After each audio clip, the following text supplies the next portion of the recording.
La frappe de l'anglais. Oh, le but. Rissi, le canonnier. Rissi, le buteur. On va commencer cette 201e émission. On va faire un petit point sur ce qui s'est passé hier soir quand même, parce que pour la 200e, on a quand même reçu un grand monsieur. Et Nathan, comment t'as vécu cette soirée Un grand moment avec un entraîneur qui a quand même marqué l'histoire du TEF. Moi, comme je disais hier, j'ai grandi sous le TFC de Casanova. Donc voilà, moi je suis devenu supporter en 2008. Donc j'ai forcément, mes premiers souvenirs, c'était les qualifications en Coupe d'Europe, en Europa League.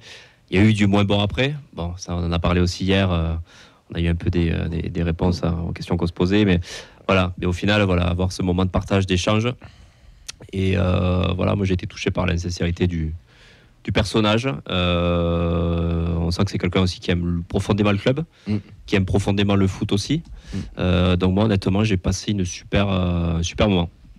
Mon cher Vincent, qu'est-ce que t'as pensé? Désolé, je t'ai coupé dans ton commentaire. C'était fou, c'était un grand moment quoi. Quand tu vois surtout nous, la feuille de match, d'où on part, ça part d'un canapé avec des bières. En débriefant les matchs de Casanova. Et oui, mais même pas à la base quoi. C'était vraiment jamais n'aurait cru se retrouver plus de 5 ans, 6 ans après. Déjà la radio c'est déjà fou. Tout ce qu'on vit c'est incroyable. Puis là on a reçu Alain Casanova quoi. Bien sûr, tu vois les commentaires, tu vois ceux qui le décrivent et tout, mais si t'aimes le TEF de toute manière, tu peux pas qu'apprécier le personnage parce que mais c'est qu'il a fait 25 ans en TEF et il a pas fait que des mauvaises choses non plus. Ça s'est fini en notre boudin sur la fin, mais il a quand même il a fait quand même pas mal de choses. Tu peux ne pas aimer l'entraîneur, c'est normal, mais ne pas aimer l'homme qui a dévoué quand même sa vie au TFC, c'est quand même dur. Puis comme tu disais, on a appris beaucoup de choses. C'est vraiment très intéressant parce qu'il y a beaucoup de réponses. Il y a des choses qui auraient pu être évitées, des choses qui n'étaient pas de son fait, puisqu'il ne faut pas oublier que c'était un employé et qu'il y a un patron au-dessus qui lui dit quoi faire. Qui ont pu être comprises, justement, de l'expliquer, oui, de le mettre en avant. Pas de langue de bois, c'était vraiment très intéressant. Puis, moi j'ai compris des choses par rapport à ce qu'il a dit. Je me doutais, j'avais mes propres mes idées en tête, mais qu'il l'officialise et qu'il dise certaines choses, comme sur pas le manque d'ambition, mais le fait qu'il faisait avec les moyens qu'il avait. On lui disait si tu fais avec peu, continue comme ça, c'est très bien. En fait, il avait une culture de débrouille-toi avec ce que tu as et on ne fera pas plus pour avoir de l'ambition. Donc, c'était un moment incroyable. Puis il y a une passion, puis il y a un charisme. Il commence à parler, c'est professeur, t'écoutes. Et moi j'ai pris plein les yeux, j'ai passé un moment incroyable. J'aurais jamais cru vivre ça un jour parce qu'encore une fois, même génération de Nathan, un peu plus jeune que Camille, c'était un clash gratuit, ça commence. On allait au stadium, il était là. On allait au stadium, on regardait les stadiums à la télé, on regardait téléfoot avec les résumés de 45 putains de secondes vu que ça n'avait rien à battre du TEF. Il était déjà là sur le banc. Il a toujours été là. Ce qui m'a marqué aussi, c'est beau. Dernière chose, avant peut-être de passer la parole à Fred, et de poser une question tactique et qui te regarde dans les yeux en te parlant tactique aussi, c'est un grand moment parce que c'est quand même un coach, donc il a ses idées de jeu, il a quand même beaucoup apporté au football français en tant que joueur aussi, beaucoup au TF en tant qu'entraîneur, donc c'était quand même passé un super moment. Fred. Que dire de plus après vous? Je sais pas ton ressenti, toi, parce que toi tu l'as vécu derrière la cabine. Donc Non, mais bon, quand il est arrivé, donc quelqu'un de très très simple, très très sympa, très très abordable, qui nous a pris au niveau où on était, quoi, et qui nous a fait passer un très très bon moment. On a appris des choses. Il y a des choses dont on ne se rappelait plus trop et qui nous a rafraîchi la mémoire.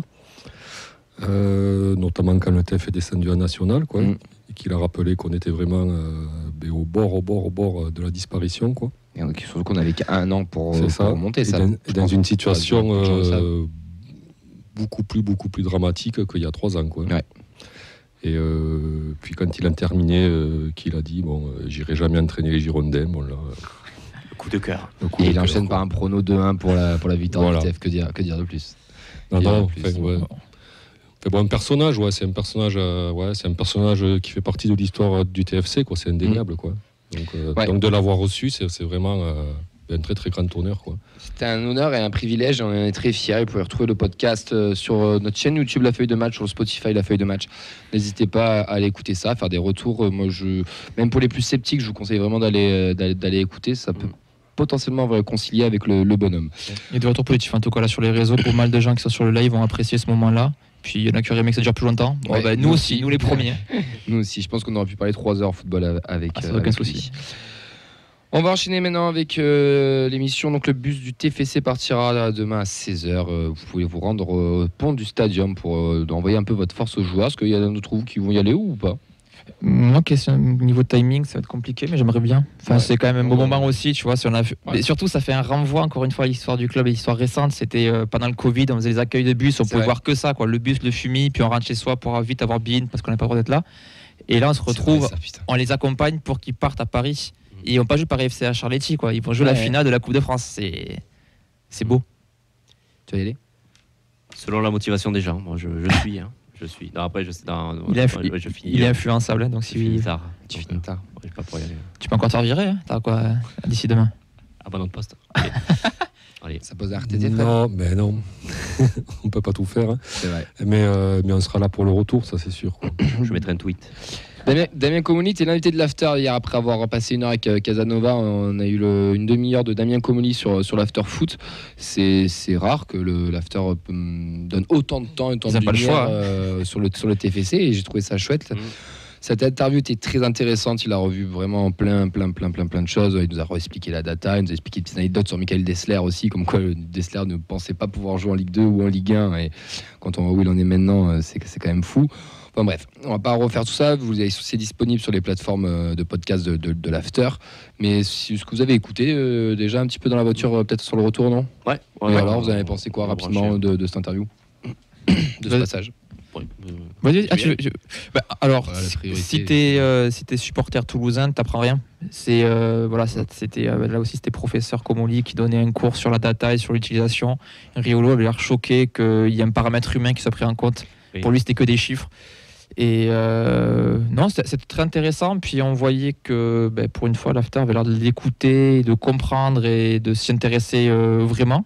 Pas parce que juste ils ont un salaire et qu'il faut bien meubler pas à une heure.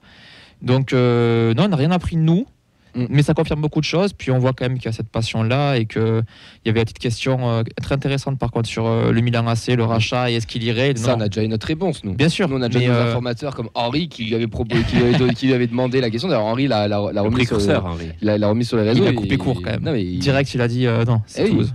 Donc Eh c'est oui. bien aussi. Ouais.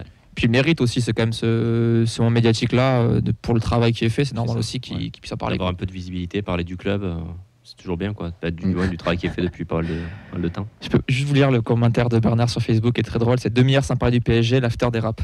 Ouais, c'est pas faux. Mais après, ils ont pas tardé à reparler vite de l'OM et de Tudor et faire des parallèles avec le PSG. Mais c'est vrai qu'une demi-heure de Comoli sur l'after foot, c'est quand même sur l'after, c'est même pas sur Génération After. Donc c'est vraiment voilà le prime time de l'émission qui est quand même une des plus écoutées de France. Puis qualitatif aussi, Donc, c'était des questions vraiment techniques et pas au-delà de. Nous, Oui, ça reste comme un tu moment. disais Vincent, c'est des choses qu'on. Nous, on Que savait nous, déjà. on Je suis sait lors déjà. du TFC régulier. Mais ouais. c'est pas, voilà, c'était pas un mode comment est l'état d'esprit avant la Coupe de France. C'était vraiment voilà sur la data, sur le fonctionnement, sur qu'est-ce qui fonctionne à Toulouse, sur la durée aussi. Donc j'ai trouvé ça très intéressant aussi. Les prêtés, messieurs, Yanis Begraoui a donné la victoire à Pau. Donc 2-1, il a marqué à 73e, il sort à la 84e. Junior Flemings et New York ont perdu 2-1 face à Caen. Il n'était pas dans le groupe. Mamadi Bangré, 67 minutes et QRM. Chamat, tu conduis le bus. 67 minutes à QRM, ils ont fait 0-0 sur le leader normand. Nathan Skita, buteur sur coup franc, ouais, la pépite qui égalise sur un joli coup franc avec Odense. Ils font 2-2 avec un but refusé et un penalty manqué. Ils sont second des play down. Lucas est en sueur actuellement sur Twitch, je pense. En revoyant ce coup franc. Après, il est beau. Franchement, il n'y a rien à dire. Et si je dis pas de bêtises de ce que disait Lucas, c'est lui qui le provoque aussi. Oui, oui. Il nous le confirmera peut-être, mais en tout cas, le coup franc est vraiment splendide, en effet. Cléris Herbert et Top Rapnouille, pardon. Eux, c'est vraiment la galère des prêtés.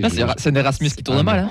Mais moi, j'ai vraiment de la peine chaque semaine pour eux. Je suis désolé. Ils ont encore perdu 2-0. Herbert, il a fait 46 minutes et Rapnouille n'était même pas dans le groupe. Alors peut-être qu'il est blessé. Je n'ai pas l'information. J'ai pas réussi à la trouver ou pas.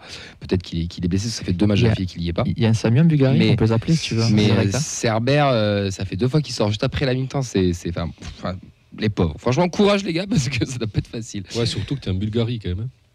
Ouais. Tu serais en Grèce ou je sais pas à Malte. Bon. Après, C'est joli la Bulgarie, hein, franchement. Dans la mer Ouais, Noire, ouais. tu peux Oui. te balader un peu. T'as une scène Je house connais qui est pas, pas mal en mais- Bulgarie en ouais, plus. ouais. Ouais. J'ai envie de faire plein de vannes, mais je pourrais pas les faire à l'antenne. Mais on en pense. C'est la nous, regarde pas. Allez, on va On passer. les a comprises. On va passer au retour du centre de formation et des féminines. C'est pour frapper fort.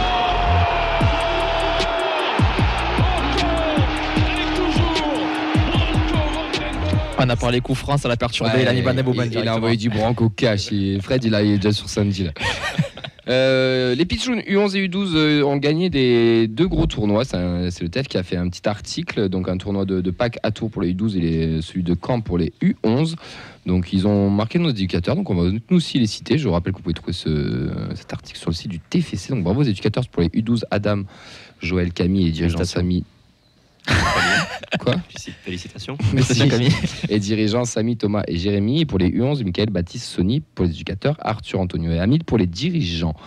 La Fabrique Violette nous a donné aussi sur Insta la défaite des U14 2-1 vs Canet et la victoire 4-0 des U15 contre Balma et victoire 5-1 des U16 contre Béziers. Donc un gros big up aussi à la Fabrique Violette qui nous donne les résultats des jeunes. N'hésitez pas à les suivre sur Instagram. U15, U16 ça a l'air de tourner pas mal. Ouais, ça envoie ça. Puis ça marque. La N3. Match nul contre Argelès, buteur Bonata Traoré, pardon. Ils ont fait le petit match nul, Béziers a gagné. Ils sont quand même à 3 points des Biterrois. La montée est toujours possible. Ils recevront Rodez le 7 mai à 15h. Les U19, c'est un 0-0 face à Saint-Etienne. Ils sont 3e à 5 points des premiers Montpellier. Ils iront à Istres le 7 mai à 15h. Les U17, eux, ils ont gagné 4-1 face à Védène. Daïf, Dao, Hut, Silla sont les buteurs. Ils sont seconds à 7 points du premier, l'Olympique de Marseille. Et ils iront faire un petit derby au Girondins de Bordeaux le 7 mai à 15h. C'est pas un derby. C'est pas un derby. Mais Casa, il a dit je n'irai jamais entraîner à Bordeaux. Donc, voilà. Les féminines, elles, c'est un peu pas l'exploit du week-end, mais le bon résultat qui, malheureusement, n'en est pas un dans le contexte. Mais match fou, surtout. Mais un match fou. Elles sont menées 3-0, les filles. Elles reviennent à 4 buts partout. Alors, vous avez deviné qui va marquer ? Comme ça. Comment tu sais ? Parce que j'arrive à lire. Ah, c'est non, mais elle est quand même meilleure buteuse de D2, elle arrive en janvier. Donc c'est un truc de ouf. Elles font 4-4 face à l'OM. Altoun, Koulak, Roumiga et Coudon sont les buteuses. Les Olympiennes étaient à 10, mais c'est quand même un gros résultat de nos féminines. Donc bravo à elles. Cependant, elles restent à 9e à 8 points d'Albi, premier non relégable. Prochain match à Clermont le 7 mai à 14h30. Le scénario est incroyable. Elles sont menées 3-0. Elles reviennent, sont toujours derrière au score. Puis elles ont ce coup franc à la 90e. Et elles égalisent sur vraiment le corner ou coup franc, non ? C'est un coup franc, il me semble. Elle jaillit, c'est vraiment jouant de temps, elle jaillit vraiment devant la défense et ça finit en lucarne parce qu'il y a une forêt de joueuses marseillaises devant. C'est vraiment cherché dans les dernières instances. Et oui, c'est un miracle. Hein. Ouais. Mais l'OM qui était seconde aussi. Oui, donc, ça, voilà. Puis on a joué aussi, donc peut-être que ça n'a pas aidé. Non, c'est l'exploit. Ça risque d'être compliqué pour le maintien, c'est très dur. Mais ça peut te dynamiser pour une fin de saison d'aller chercher ce résultat quand même qui est inespéré. Je continue avec le maraboutage aussi sur il y a Soyo en D1 qui est au bord du dépôt de bilan aussi, donc encore une fois comme je disais ça va être important d'être le plus haut possible puisque peut-être qu'en cas de s'il y a des équipes à sauver, si le TFC la première relégable, peut-être qu'elle peut être rattrapée. Hein. Ouais. Parce qu'au moins c'est qu'à Toulouse, il y a quand même des bagages financiers qui sont là, donc il n'y aura pas de souci de faillite. Et puis surtout, la R1 qui gagne contre Latte et qui peut potentiellement aussi monter en D3 l'année prochaine. Elles ont gagné 3-1, elles sont secondes et reviennent à 1 point de leur adversaire du jour. Elles recevront Druel le 7 mai à 15h, donc ça peut aussi peut-être peser dans la balance tout ça. Les 19, elles ont fait 1 partout face à Montpellier. Buteuse Lola Mérite, elles sont 3e et elles iront à Marseille le 29 avril à 13h30.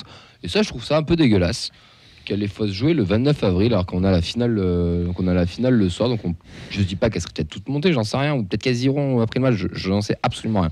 Mais je trouve ça un peu dommage de les faire jouer le même jour que la finale de Coupe de France.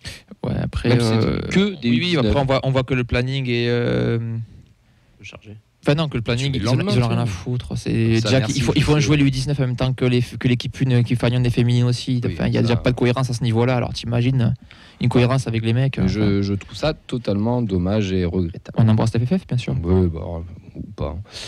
Vous pouvez retrouver chaque semaine le calendrier des jeunes et des féminines diffusé sur nos réseaux tous les vendredis avec les résultats le lundi. Allez suivre aussi la Fabrique Violette sur Instagram si vous voulez avoir les résultats des plus jeunes. Je pense qu'on a fait le tour des résultats, que tu es quand même pas trop mal pour un week-end, pour ce week-end. C'était un beau week-end, oui. C'était un beau petit week-end. Niveau play-off, ça va être plus compliqué pour les U19 masculins et peut-être plus accessible pour les U17. On suivra ça. La N3 qui est toujours en course pour la montée en D2 et ça c'est cool. Et la R1 en course pour potentiellement monter ou pas en fonction de la D2 et la D2 faudra se maintenir.